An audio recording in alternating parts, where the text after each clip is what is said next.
네, 그럼 첫 번째 질문입니다. 상가조합원은 상가만 배정받을 수 있는가요? 라는 질문에 대한 변호사님의 답변을 들어보고 싶은데요. 네, 어떤가요, 변호사님? 네, 현장에서 정말 자주 주시는 질문이고, 그리고 또 이번에 부산 재건축 설명회에서도 이런 질문이 나왔어요. 결론부터 말씀드리면은 원칙적으로는 그 해당 상가면 상가, 오피스텔이면 오피스텔 이렇게 배정받는 것이 맞습니다. 자기가 가지고 있는 소유 그대로를 배정받는 것이 원칙이고 이게 맞습니다. 다만 상가라고 하더라도 나는 상가 받지 않고 오피스텔로 나는 배정받고 싶다라고 했을 때 그 길도 열어주기도 해요. 원칙이라고 해가지고 이것만 해야 되는 것 자체는 아니에요. 그렇기 때문에 만약에 정관에 그런 규정이 있고, 즉 상가인 분들이 오피스텔 배정받을 수 있는 규정이 있다거나, 또 그럴 경우에는 그걸 정산하기 위한 어떤 절차가 따르겠죠.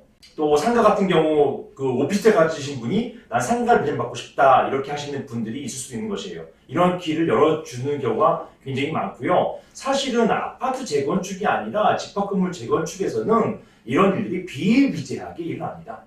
지금 이런 질문들이 왜 해주셨냐면, 이게 아파트 재건축, 주로 이제 여러 동에 있는 아파트에서 하나 단독 상가가 있는 경우 많잖아요. 아파트 단지 내 상가 이런 게 있지 않습니까?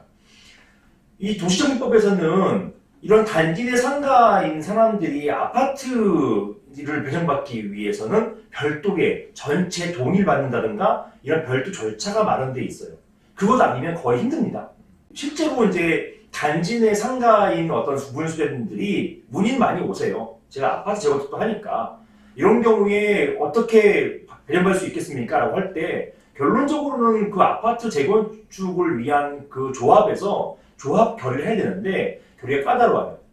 그 이유는 아파트 가치와 상가 가치 차이가 크기 때문에 그렇습니다. 즉 상가 소유자에게 아파트를 배정하면은 그만큼 아파트 소유자들의 이익이 줄어드는 거예요. 이런 아파트 소유자들의 이익을 보호하기 위해서 이 절차를 까다롭게 만들어 놓고, 원칙적으로는 상가 소유자가 아파트를 배정받지 못하도록 해놓은 것이 법의 취지예요. 예외는 두고 있습니다. 하지만 이런 집합건물 같은 경우는 지금은 조금 달라졌어요. 지금은 상가하고 오피스텔 차이가 조금 벌어지기 시작했지만, 특히 이 오피스텔도 주거용 오피스텔입니다. 종전까지는요 기본적으로는 같았어요. 큰 차이가 없었단 말입니다. 층별 차이는 있을지언정 상가하고 오피스텔 그 위에 있는 오피스텔 차이가 크지 않았었어요. 지금은 주거용 오피스텔 가치가 굉장히 높아졌잖아요. 상가는 공실이 많아지다 보니까 가치는 더 떨어지게 됐고요. 이 갭이 늘어난 게 얼마 안 됩니다. 종전에는 거의 비슷했어요. 그래서 상가인 분들이 오피스텔 배정받는 경우도 많이 있었고, 오피스텔 분들이 상가 배정받는 경우도 많이 있었습니다. 자기가 원하는 곳대로 할 수 있는 여지가 훨씬 컸어요. 아파트보다. 어찌되었든 원칙적으로는 상가인 분들이 상가를 배정받는 것이 원칙이다.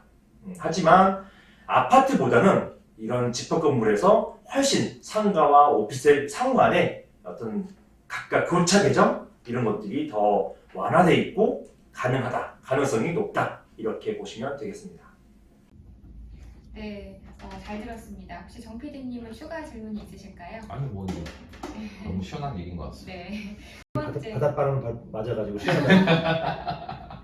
부산 냄새가 좀 나긴 네, 하네요. 네, 왜 씻고 왔는데. 네, 그럼 이제 두 번째 질문으로 넘어가 보도록 하겠습니다.